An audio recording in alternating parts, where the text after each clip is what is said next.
Assalamualaikum warahmatullahi wabarakatuh. Salam sejahtera untuk kita semua. Semoga kita semua senantiasa dalam keadaan sehat. Pada kesempatan kali ini, saya akan lanjutkan kembali materi web programming 2 dengan project adalah rental mobil, di mana pada pertemuan sebelumnya kita sudah membahas mengenai pembuatan form login ya kalau nggak salah. Nah, kalau kita mengacu ke modul, di modul itu pertemuan 9 kita membahas mengenai form login, kemudian halaman admin. Nah, saya akan sedikit memundurkan untuk tampilan halaman admin, karena untuk masuk ke halaman admin kita terlebih dahulu harus masuk atau sudah harus membuat akun atau user untuk menjadi admin. Nah, sementara di database kita belum punya nih akun yang role-nya adalah admin gitu. Jadi akan sulit masuk ke halaman admin kalau kita belum mempunyai akun. Maka di pertemuan kali ini kita akan fokus untuk membuat akun atau user sehingga nanti kita bisa masuk ke halaman admin. Oke. Nantinya tampilannya akan seperti ini ya, di halaman login ini yang sudah kita buat di pertemuan sebelumnya. Nah, kita tidak bisa masuk nih kalau kita belum punya akun. Maka di sini sebelum kita membuat halaman admin, maka kita akan punya akun terlebih dahulu dengan menggunakan link yang ada di bawah nih. Ya, jadi kita bisa manfaatkan link di bawah, di mana di sini nanti dia akan mengarahkan ke fungsi registrasi. Jadi kalau kita lihat kembali view dari login di sini. Ya, view dari login di autentifikasi yang kemarin login, maka di bagian registrasi kita lihat di bagian registrasi ini ya yang saya blok, dia akan mengarahkan atau mengarahkan ke controller autentifikasi, kemudian fungsi dari registrasi seperti itu. Nanti jalannya kurang lebih seperti ini. Kalau saya daftar member, nanti dia akan mengarahkan ke fungsi registrasi, di mana fungsi registrasi ini dia akan memanggil view dari halaman registrasinya. Nah, ini tampilannya sama seperti kita membuat halaman login. Jadi untuk membuat view registrasi kita cukup copy script login.php, nanti kita modifikasi sedemikian rupa sehingga nanti tampilannya seperti ini. Seperti ini. Oke, nanti diisi nama lengkapnya apa, kemudian alamat emailnya apa, kemudian passwordnya apa, dan password yang sama apa, nanti baru kita daftar menjadi member. Nah, nantinya kalau kita sudah berhasil melakukan registrasi di sini, maka kita akan rubah terlebih dahulu role dari si member ini, yang awalnya itu adalah member biasa, kita akan rubah menjadi admin, karena di web 2 ini kita fokus ke halaman adminnya seperti itu. Oke, ini dulu hasil akhirnya nanti ya, nanti kita sambil coba praktekkan seperti apa skripnya. Oke. Sekarang kita lihat dulu sebelum kita masuk ke script untuk fungsi dari registrasi. Sebelumnya kita membuat terlebih dahulu nih sebuah helper, di mana helper ini berfungsi untuk melakukan semacam proses seleksi ya. Jadi apakah sebuah URL ini mempunyai autentifikasi nggak sih untuk masuk ke halaman admin gitu. Jadi kan kalau sebelumnya kan untuk masuk ke halaman admin kan harus melalui ini dulu ya, halaman login terlebih dahulu. Nah, apakah saya bisa langsung masuk ke halaman admin tanpa login? Nah, itu adalah fungsi dari helper ini, rental_helper. Jadi dia akan ngecek sebuah URL ini, ketika dia masuk ke dalam halaman admin tanpa melakukan login, maka dia akan tertolak gitu.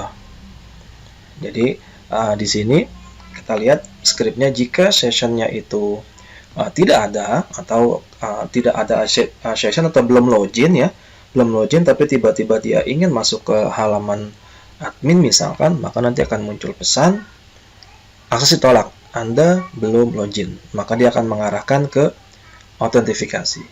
Tapi kalau ternyata dia sudah pernah login dan belum logout misalkan, maka dia akan langsung diarahkan ke halaman admin kalau memang dia seorang admin, seperti itu. Jadi nanti seperti ini kurang lebih untuk jalannya program. Misalkan saya nggak mau pakai login ya, saya langsung aja nih ke admin, karena kan nanti kedepannya untuk masuk ke halaman admin kita cukup panggil controller admin aja, ya kan. Itu pun harus melalui proses seleksi di halaman loginnya. Tapi ini misalkan saya mau langsung masuk nih ke halaman admin tanpa login, bisa nggak sih? Nah, nanti kalau dipaksakan seperti itu akan muncul seperti akses ditolak, Anda belum login, seperti itu. Nah, itu fungsi dari helper booking helper.php, seperti itu. Nah, tapi nanti akan berbeda kalau misalkan saya sudah masuk nih ke sini, ya kan ya. Kemudian saya belum logout nih, saya mau masuk lagi localhost. Nah, ini saya langsung masuk ke halaman admin.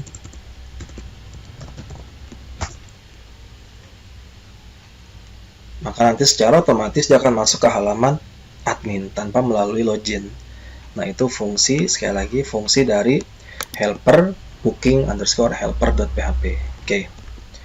Kita langsung saja membuat sebuah script untuk helper ini. Nanti dia adanya di bagian helpers ya. Kasih nama rental_helper. Scriptnya seperti yang tadi sudah dibuat. Nah, ini di bagian helper, nanti silakan buat sebuah file PHP namanya rental_helper. Nah, ini scriptnya sama seperti yang di modul, jadi silakan dibuat teman-teman di situ. Fungsinya seperti yang tadi saya jelaskan. Nah, jangan lupa ketika kita sudah membuat helper, kita daftarkan helpernya di bagian autoload-nya. Nah, ini dia. Di autoload bagian helper, sebelumnya kita sudah pernah mendaftarkan URL ya. Nah, sekarang daftarkan satu lagi, namanya adalah rental_helper sesuai dengan yang sudah kita buat di bagian helpernya. Jadi dengan begini, fungsi helpernya nanti bisa kita pakai seperti itu. Nah, oke. Untuk rental helper seperti itu penjelasannya. Kemudian untuk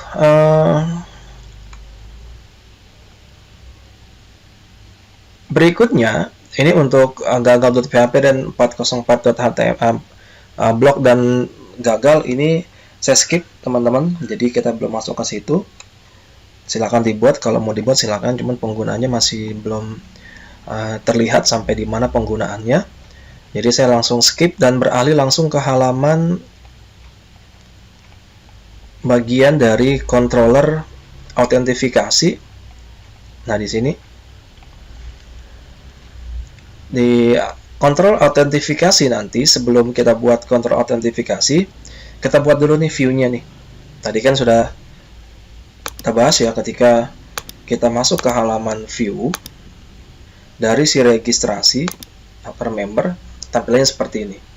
Nah, ini teman-teman bisa kita ambil ya.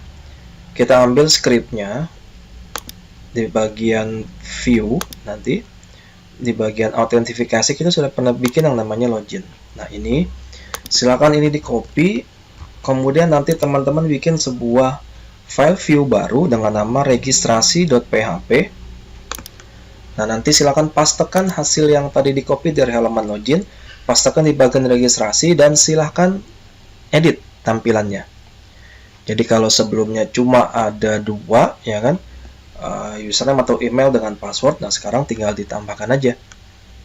Ya kan, kita punya yang namanya Sebentar, ini saya tampilkan dulu script utuhnya. Oke, nah ini dia. Perhatikan nanti akan ada yang namanya nama, ya kan? Kemudian email, kemudian password 1, kemudian ada password 2. Seperti itu. Dan terakhir adalah tombol submit untuk daftar menjadi member, sehingga nanti tampilannya seperti ini. Nama lengkap, alamat email, password, ulangi password, dan 1 buah tombol. Sedangkan yang bawahnya ini lupa password dan login, ini sebenarnya hampir sama. Cuman yang beda, yang bawah di login itu adalah daftar, yang ini berarti tombol login. Jadi ketika saya klik tombol login, dia balik lagi ke halaman loginnya. Kalau daftar member ke sini, hanya itu aja perbedaannya. Oke. Nah itu untuk view dari registrasi.php. Oke, kita perhatikan di sini. Perhatikan di sini bahwa ada script. Nanti ketika saya klik tombol button daftar menjadi member, maka dia secara otomatis akan mengirimkan nilai-nilai tersebut ke bagian sini. Controller autentifikasi, fungsi registrasi. Jadi nama, email, password 1, password 2, ini secara otomatis akan dikirimkan ke fungsi registrasi yang ada di controller autentifikasi. Metodenya adalah POST. Oke. Kemudian perhatikan di sini kita bisa lihat tipenya teks. Yang pertama untuk nama ya. Tipenya teks, name-nya adalah nama, placeholder nama lengkap, value, set value nama. Kemudian ini juga sama. Tipenya teks, name-nya email. Nah, ini yang penting ya. Tipenya apa, name-nya apa. Ini nama, ini email. Kemudian ini password 1. Kemudian password 2-nya adalah namanya password 2. Jadi, terus ada lagi di bawahnya ini ada form error nama small class text danger PL-3. Nah, ini fungsinya kalau nanti kita menggunakan validasi ya. Jadi validasi kita pernah menggunakan validasi sebelumnya ya. Nanti ketika data nama, kemudian email, kemudian password 1, password 2 datanya nggak valid, maka nanti akan muncul pesan di bagian inputannya nih. Pesannya apa ya, tergantung dari kita nyeting validasinya seperti apa. Apakah nanti required, apakah nanti number atau numeric, apakah nanti match password. Nah, itu tergantung dari kita settingnya. Nah, ini tampilan ya, view dari registrasi, dimana nanti hasilnya adalah seperti ini. Nah, sekarang tinggal proses registrasinya nih. Proses registrasinya seperti apa? Nah, kita lihat di sini. Seperti tadi yang saya bilang bahwa ketika data-data ini sudah diinput dan datanya valid misalkan, maka dia akan ngirim ke bagian fungsi registrasi yang ada di control autentifikasi. Oke, di bagian autentifikasi ini nanti akan ada yang namanya fungsi registrasi. Nah, nilai-nilai itu dikirimkan ke fungsi ini. Oke. Kita bahas sekarang untuk fungsi registrasinya. Fungsi registrasi ini juga sudah ada di modul, jadi nanti teman-teman silakan diikuti modulnya seperti yang sudah ada di sini. Saya akan coba menjelaskan seperti apa sih penjelasannya. Oke.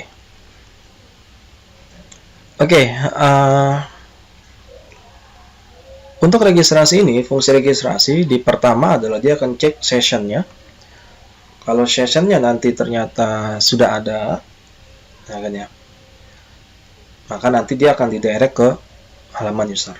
Ini yang pertama. Kemudian di bagian berikutnya di sini dia akan membuat sebuah validasi. Nah, ini tadi ya, validasi dari inputan-inputan di bagian view dari registrasi seperti ini.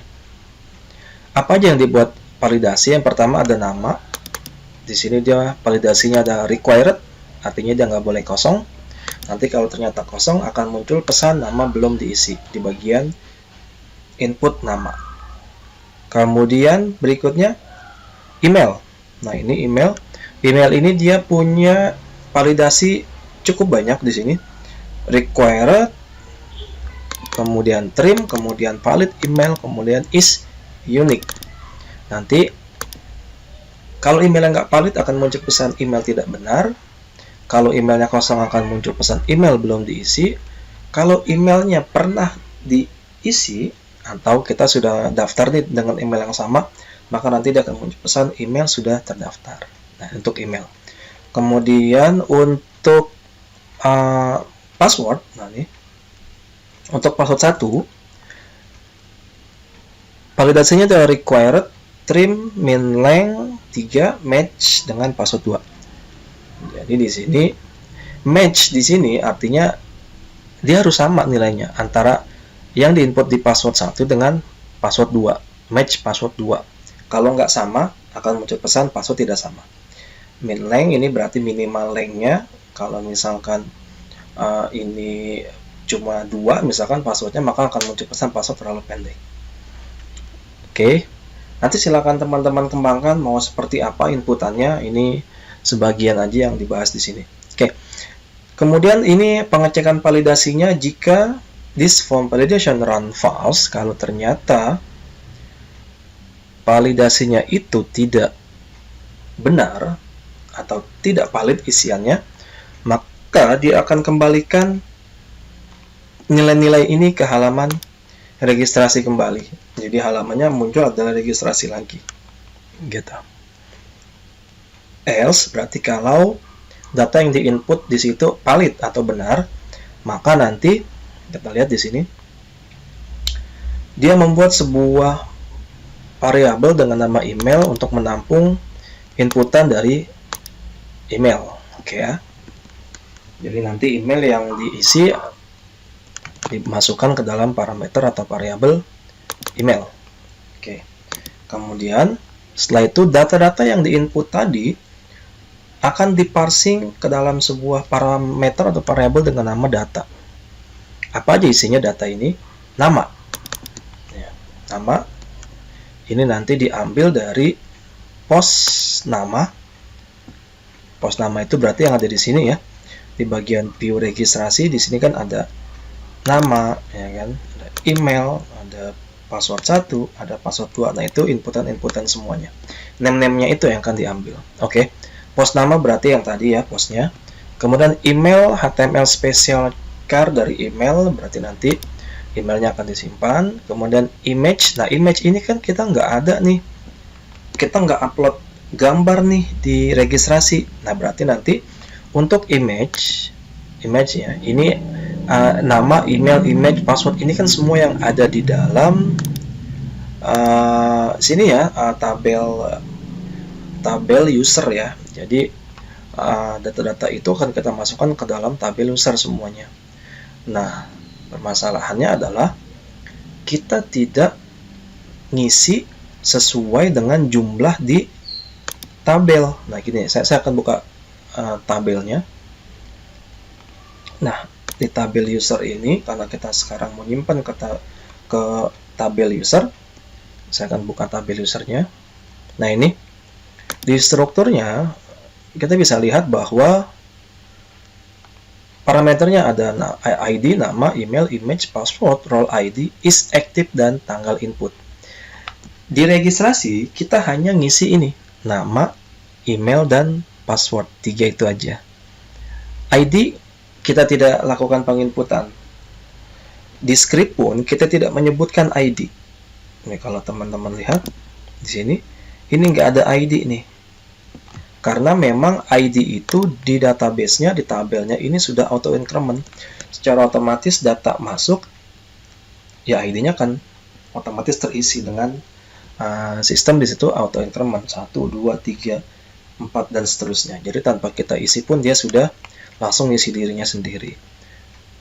Nah, sekarang yang belum gimana? Image ya kan, role ID, is active, tanggal input. Nah, itu kan tidak kita input, maka nanti kita harus memberikan nilai kepada field-field tersebut. ya kan? Contoh di sini image tidak kita upload nih, maka nanti kita kasih nilai default.jpg. Jadi di tabel user nanti akan terisi default.jpg. Password ini kan kita input ya pada saat registrasi, maka nanti di sini akan dikasih nilainya. Password hash this input post password 1. Nah, ini dia menggunakan fungsi password hash. Nah, ini yang agak sedikit sulit. Karena kita tidak bisa langsung input data admin di tabel user. Ya kan, kita kan nggak mau repot-repot. Oke, saya input aja nih tabel user, ya kan? Tabel user saya input manual, ya kan? Nama, email, image, password, role ID is active. Saya langsung masukin aja ke dalam PHP admin nih. Nah, ternyata dicoba gagal. Kenapa? Karena di sini dia menggunakan password hash. Jadi nggak bisa sembarang kita input. Dia biasanya menggunakan script. Maka di sini kita harus buat dulu registrasi supaya nanti passwordnya bisa kita masukkan ke halaman login seperti itu. Terus role ID ini tidak kita input, secara otomatis di sistem dia akan terbaca sebagai 2, artinya sebagai member. Kemudian is active 0, artinya dia belum aktif. Jadi ketika kita daftar dan berhasil, akun itu tidak bisa kita pakai karena harus kita aktifkan terlebih dahulu. Tanggal input diambil dari time, berarti dari tanggal sekarang. Nah, ini nilai-nilai akan dimasukkan ke dalam parsing data di sini. Nah, kalau sudah, maka nanti kita tinggal panggil nih this model user, ya kan, karena kita mau ke dalam tabel user, maka nanti model yang kita panggil adalah model user. Dan ini sebelumnya sudah kita buat di pertemuan awal ya, di pertemuan awal kita masuk project, kita buat model 2 ya kalau nggak salah. Ada model, mana model? Ada model user, ada model mobil kalau nggak salah. Nah, nanti karena kita mau bermain di tabel user, maka kita panggilnya model user. Di model user ini nanti kita lihat, nah ini yang kita panggil adalah nyimpen ya. Berarti nanti kita panggil ini simpan data, dimana insertnya nanti kita masukkan ke dalam tabel user. Kemudian isinya adalah parameter data yang sudah kita masukkan ke sini. Seperti itu. Nanti kalau dia berhasil akan muncul pesan. Sebentar saya tampilkan. Nah, akan muncul sebuah pesan nanti, selamat akun member Anda sudah dibuat, silakan aktifasi akun Anda. Seperti itu. Dia akan didirect ke autentifikasi, berarti ke halaman login. Seperti itu. Oke. Kita akan coba teman-teman di sini. Saya akan coba daftar. Nah, ini ya sudah daftar. Saya akan masukkan misalkan namanya Parjo. Alamat email parjo. Jangan langsung @gmail.com. Passwordnya adalah Parjo. Jangan Parjo deh, 1 2 3 4 5 aja. Parjo aja deh. Parjo biar gampang ya namanya aja ya. Parjo 2 kali. Nah, kalau ini sudah berhasil, nanti akan muncul pesan seperti ini. Selamat akun member Anda sudah dibuat, silakan aktivasi. Silakan aktivasi. Gitu ya. Jadi kalau saya langsung pakai ini si Parjo. Parjo, ini dia. Saya masukin Parjo. Dia nggak akan bisa karena belum diaktifasi. Cara aktivasinya gimana? Kita belum ada fasilitas aktivasi menggunakan email. Maka kita aktivasinya melalui PHP admin di sini. Kita edit. Nah, ini si Parjo. Ini kita ubah supaya dia aktif. Nah, di sini is active-nya 0, silakan ganti jadi 1. Misalkan kita maunya bermain sebagai admin si Parjo, maka ini kita ganti jadi 1. Gitu. Karena kita tidak bermain di halaman member. Di web 2 ini kita fokus ke halaman admin, jadi untuk role ID-nya kita ganti jadi 1. Seperti itu. Oke, kalau sudah, kita simpan dan kita lakukan proses login kembali menggunakan akun yang tadi, Parjo, passwordnya Parjo. Nanti kalau berhasil, dia akan masuk ke halaman admin, dan di sini adalah si Parjo. Karena gambarnya belum ada, maka ini ngeblank seperti ini. Oke, nanti selanjutnya kita akan buat halaman admin. Jadi login sudah, registrasi sudah, baru kita masuk ke halaman admin. Nah, disitulah nanti tampilannya seperti ini. Ada sidebar, ada footer, ada header, kemudian juga ini ada bagian menu yang atas. Ini gimana cara kita edit profil. Nanti semuanya ada setelah ini. Nah, untuk saat ini kita fokus untuk halaman login dan registrasi terlebih dahulu. Oke. Nah, untuk my profile dan above profile nanti akan saya buat dalam video yang berbeda. Fokusnya adalah di video ini adalah kita berhasil membuat halaman registrasi dan kita bisa masuk nantinya. Oke, di pertemuan berikutnya siap-siap karena akan lebih sulit lagi dan lebih banyak lagi script yang harus dipahami di halaman admin. Mudah-mudahan teman-teman video ini bisa membantu teman-teman dalam mengerjakan tampilan dari registrasi. Saya akhiri. Assalamualaikum warahmatullahi wabarakatuh.